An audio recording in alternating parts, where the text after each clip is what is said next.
Just insane, what a outstanding UCL night for every football fans. ম্যাচের analysis করা এভাবে শুরু করলে আসলেই ভুল কিছু হয় না।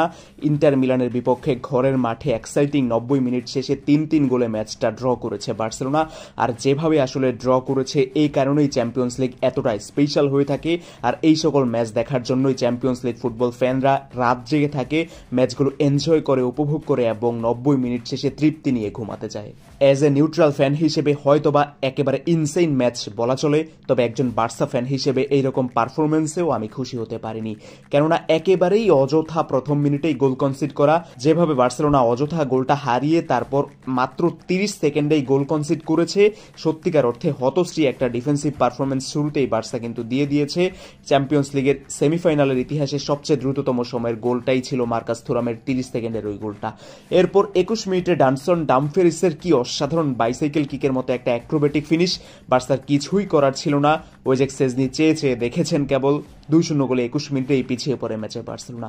যখন আসলে বার্সা ফ্যানরা হতাশ হওয়া শুরু করেছে, ঠিক সেই সময় 24 মিনিটেই লামিন ইয়ামাল ম্যাজিক, কি অনন্য অসাধারণভাবে 4-5 জনকে প্রায় একাই ডিবল করে গিয়ে কাটিয়ে তারপর ডিবক্সের সামান্য ভিতর থেকে একেবারে কার্লিং শটে গোলটা করেছেন। চোখে লেগে থাকার মতো গোল। ইয়ামালের এই ম্যাচের পারফরমেন্সটা অনেক দিন আমার মনে থাকবে। কেন যেন মনে হচ্ছে বার্সা ইন্টারের সান সিরোর মাঠ থেকে বাধা ফেরিয়ে ফাইনালে উঠে গেলে লামিন ইয়ামালই ফাইনালে ট্রফি ডিসাইডিং ফ্যাক্টর হিসেবে আবির্ভূত হতে পারেন। তবে তার আগে বার্সাকে সান সিরোতে ইন্টার মিলানের মাঠে গিয়ে জিতে আসতে হবে। সেটা আলাদা ফ্যাক্টর, সেটা আপাতত বাদই দিলাম। বার্সা ঘরের মাঠে সুবিধা কাজে লাগাতে পারেনি, সুবিধাটা কাজে লাগাতে পারলে 1-0 বা 2-0 গোলে একটা লিড থাকলেও সান সিরোতে বার্সার একটা ওপেন চান্সেস থাকতো। এখন সেই চান্সটা আমি খুবই কম দেখতেছি। 24 মিনিটে ইয়ামালের ওই অসাধারণ গোলটার পর এবার 38 মিনিটে পেদ্রি ডিবক্সের বাইরে থেকে দূরপল্লার অসাধারণ একটা পাসে রাফিনহাকে খুঁজে নিয়েছেন এবং রাফিনহা জাস্ট স্লাইড একটা হেড করেছেন, যেখান থেকে ফেরান তোরেসের কেবল একটা ট্যাপ ইন করারই দরকার ছিল এবং সেটা সাকসেসফুলি করার মাধ্যমে ম্যাচের 38 মিনিটেই কিন্তু বার্সেলোনা 2-2 স্কোর লাইন সমতায় ফিরিয়ে নিয়ে এসেছে। প্রথমার্ধে এরপর আর কিছুই হয়নি, তবে বার্সা কিন্তু একের পর এক চেষ্টা করে গিয়েছে। বলাই বাহুল্য, প্রথমার্ধে লামিন ইয়ামালের পারফরমেন্সটা ওই যে বললাম না, অনেক দিন চোখে লেগে থাকবে। আসলে এমন একটা পারফরমেন্সই কিন্তু ইয়ামাল দিয়েছেন, হোক সেটা মিডফিল্ডে কিংবা উইংয়ে কিংবা প্রতিপক্ষের ডিবক্সে। ইয়ামালের এই চোখ ধাঁধানো পারফরমেন্সের পরও যে বার্সা ম্যাচটা জিততে পারেনি, গোল করতে পারেনি, সেটা আসলে ব্যাডলাকি বলা চলে। একের পর এক বল বাড়িয়েছেন, নিজে ড্রিবল করে শট নিয়েছেন, তার তো এই ম্যাচে 2টা শট বার পোস্টে লেগেই প্রতিহত হয়েছে। কতটা দুর্ভাগা হলে সে হতে পারে। একটা প্রথমার্ধে, একটা দ্বিতীয়ার্ধের একেবারে শেষ দিকে চিপ করেছিলেন যেটা পোস্টে লেগে, এরপর ফিরে এসেছে। ইয়ামাল সত্যি এই ম্যাচে আনলাকি ছিলেন।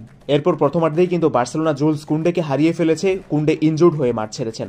পরবর্তীতে দ্বিতীয়ার্ধের শুরু থেকেই আবার ওয়েল ব্যালেন্সড একটা পারফর্ম করছিল দুইটা দলই। কোনো দলই আসলে গোল পাবো করেও আসলে পাচ্ছিল না। গোলটা পেল কে? সেই ইন্টার মিলান। ডামফেরিস আরও একটা গোল করলেন, এবার তো কর্নার থেকে একটা হেড করলেন।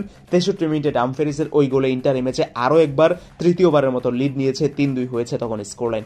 আর ডামফেরিসের ওই গোলের মিনিট 2 পরই বার্সেলোনাও একটা কর্নার পায়, আর যেখান থেকে মাটি কামড়ানো কর্নার করেছেন ওলমো আর শট নিয়েছেন রাফিনহা। একেবারে অসাধারণ একটা শট, জাল ঠিকই খুঁজে নিয়েছে। বার্সা ফ্যানদের রিয়াকশন ঠিক এই ছবিটার মতোই ছিল, কিন্তু গোলটা রাফিনহার ছিল না। রাফিনহার সেই শটটা পোস্টে লেগে তারপর প্রতিপক্ষ গোলকিপার ইয়ান সোমেরের পিঠে লেগে গোলটা হয়েছে। মানে সোমেরের একটা আত্মঘাতী গোল হিসেবেই কাউন্ট হয়েছে গোলটা, তবে এই গোলের কৃতিত্ব রাফিনহার। এর আগে পরে রাফিনহা আরও কয়েকটা অসাধারণ জোরালো শট নিয়েছেন, যেগুলো সোমের ঠেকিয়ে দিয়েছেন। প্রথমার্ধে তো দানি ওলমোর একেবারে ওপেন চান্সেস 1:1 সিচুয়েশনে থাকা একটা শট ইয়ান সোমের ঠেকিয়ে দিয়েছেন। স্ট্যাটস যদি আপনাদের দেখায়, সেখানে দেখবেন যে 19টা শট নিয়ে 9টা অন টার্গেট ছিল, মাত্র 3টা গোল, মানে 6টা শট ঠেকিয়ে দিয়েছেন ইয়ান সোমের। অন্যদিকে 7টা শট নিয়ে মাত্র 3টা অন টার্গেট শট, ইন্টার মিলানের 3টাই গোল হয়েছে। ওয়েজেক সেজনি একেবারে ভুলে যাওয়ার মতো একটা রাতই কিন্তু কাটিয়েছেন। সব মিলিয়ে বার্সেলোনা ঘরের মাঠের সুবিধার কাজে লাগাতে পারেনি। সান সিরোতে আসলেই বার্সা 90 মিনিট শেষে বা 120 মিনিট শেষে বা ট্রাইবেকার হলে ম্যাচে জিততে পারবে কিনা, সেটাই এখন বড়সড় একটা দুশ্চিন্তার বিষয়।